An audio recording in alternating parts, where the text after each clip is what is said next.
تبھی تو پھر حدیث میں آتا ہے کہ 10 دن تک کائنات کے اندر اندھیرا ہو گیا. بیت المقدس کے ایک ایک پتھر کے اندر تازہ خون ابلنے لگا. 10 دن تک یہ حالت رہی. اور سورج اپنی آب و تاب کے ساتھ 10 دن تک نکلا نہیں. بالکل غمزدہ افسوس زدہ نکلتا ہے. آسمان سیاہ ہو گیا. اور کربلا میں جب واقعہ چاش کے وقت میں واقعہ پیش آیا, 10-11 بجے کا وقت, چاش کا روشن وقت, اور لکھا کہ جب یہ واقعہ پیش آیا شہادت کا, اندھیرا چھا گیا. دیکھنے والوں نے دیکھا اور ایسا اندھیرا چھایا کہ آسمان کے ستارے نظر آنے لگے.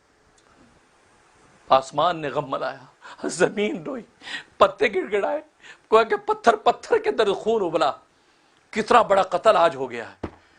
اس امت کو خبر ہی نہ ہوئی کہ کیا چیز گنوا بیٹھے, کون سا موتی گنوا بیٹھے. بس اب ظلم و بربریت کی بھٹی بنتی چلی جائے گی دنیا, جب تک کہ حسین ہی کی نسل میں سے اس کا ثبوت جہاں آ کے یہاں کے عدل و انصاف پیدا نہیں کرے گا. اسے میرے دوستو بزرگ, حقیقت یہ ہے, کوتاہی ہمیں سے ہوئی. اور یہ شیعان علی, انہوں نے وہ دھوکہ دیا, اور آج تک ان کی قسمت کے اندر رونا باقی. ماتم کرتے رہیں گے, یہ سزا ان کو جرم کی ملتی رہے گی قیامت تک. اسی طرح آگ کے اندر چل کے دنیا کے اندر آگ کا مزہ چکھتے رہیں گے, کیونکہ انہوں نے حسین کے ساتھ وفا نہیں کی. اور حسین بیچارہ اس بھول پن میں کہ میرے عاشق ہیں, وہ آ گیا اور آنے کے بعد مارا گیا.